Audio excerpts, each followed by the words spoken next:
Bonjour Evelyne. Aujourd'hui, on se penche sur le BTS, services et prestations des secteurs sanitaires et social, le fameux SP3S. Mhm. Et on a un support assez central pour la deuxième année, c'est ça?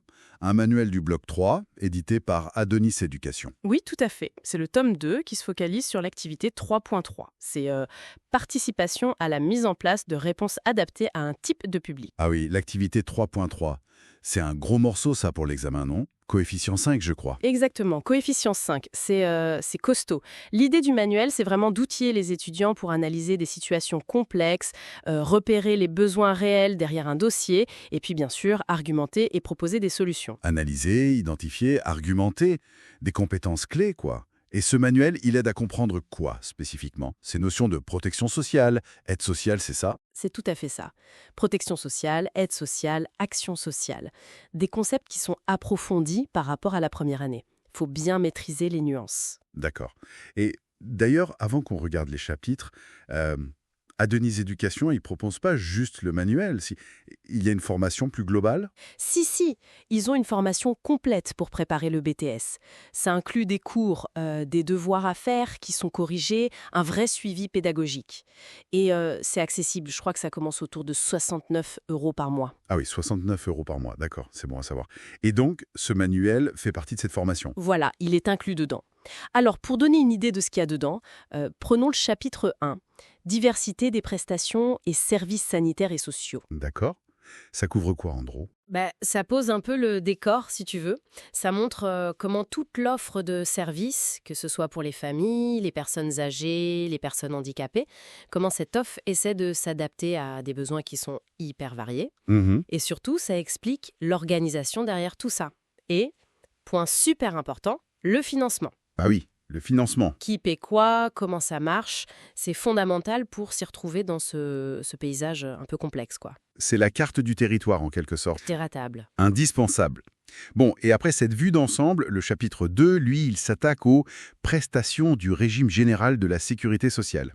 Là, on rentre dans le concret, j'imagine, hein. Oui, là, on est au cœur du système, celui qui est basé sur les cotisations qu'on paie.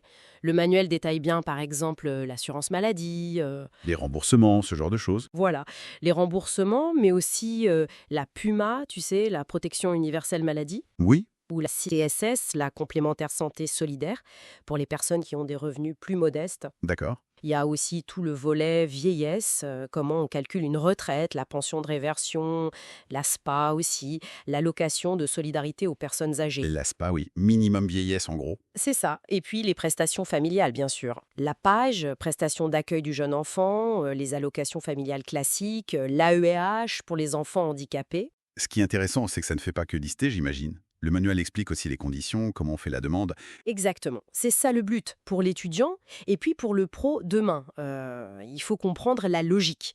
Qui peut avoir quoi? Quelles sont les conditions précises? Les démarches à faire? Les montants? C'est très pratique. Ouais, c'est essentiel pour pouvoir conseiller quelqu'un correctement. Ben oui, savoir si une aide dépend des revenus ou pas, par exemple, ça change tout. Très clair. Alors, après la Sécu, on a le chapitre 3 qui parle des prestations d'aide sociale. C'est quoi la grosse différence, là? Alors là, la logique est plus différente. L'aide sociale, c'est la solidarité nationale qui prend le relais. Souvent quand il n'y a pas ou plus de droits ouverts avec les cotisations. Ah d'accord. C'est pas lié au travail, en fait. C'est ça. Pense par exemple à l'APA, l'allocation personnalisée d'autonomie, pour les personnes âgées qui perdent leur autonomie. Hmm. Ou l'AAH, l'allocation aux adultes handicapés. Le chapitre explique aussi le rôle super important des départements là-dedans. Les départements, ouais. Oui, c'est eux qui gèrent beaucoup de ces aides, notamment via l'ASE, l'aide sociale à l'enfance, pour protéger les mineurs. Ça aborde aussi l'aide à la réinsertion, l'aide aux migrants. Donc, pour résumer un peu, d'un côté, on a la Sécu, qui est une sorte d'assurance liée au travail et aux cotisations, Voilà, une logique d'assurance. et de l'autre, l'aide sociale, qui est plus une assistance basée sur la solidarité pour des besoins spécifiques, sans condition de cotisation. C'est exactement ça. Et comprendre cette articulation entre assurance et assistance, c'est vraiment un des objectifs clés du manuel, pour savoir orienter les gens correctement. D'ailleurs, les chapitres suivants vont encore plus loin sur l'action sociale et l'offre de services globale. Je vois.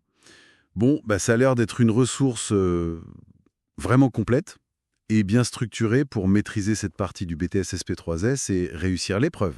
Absolument. Comprendre ces mécanismes, c'est pas juste pour l'examen, hein. C'est la base pour bosser dans le sanitaire et social.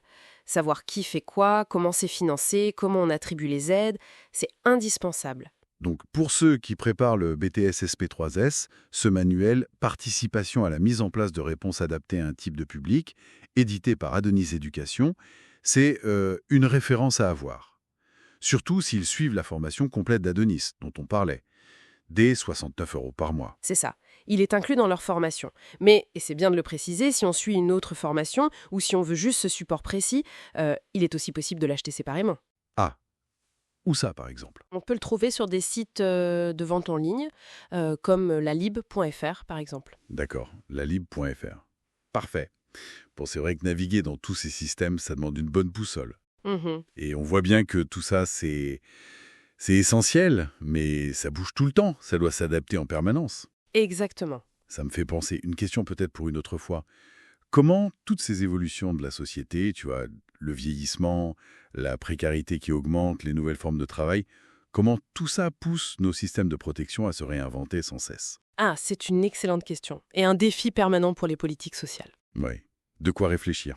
Bon, eh bien merci pour cet aperçu très clair. Avec plaisir. Et à bientôt.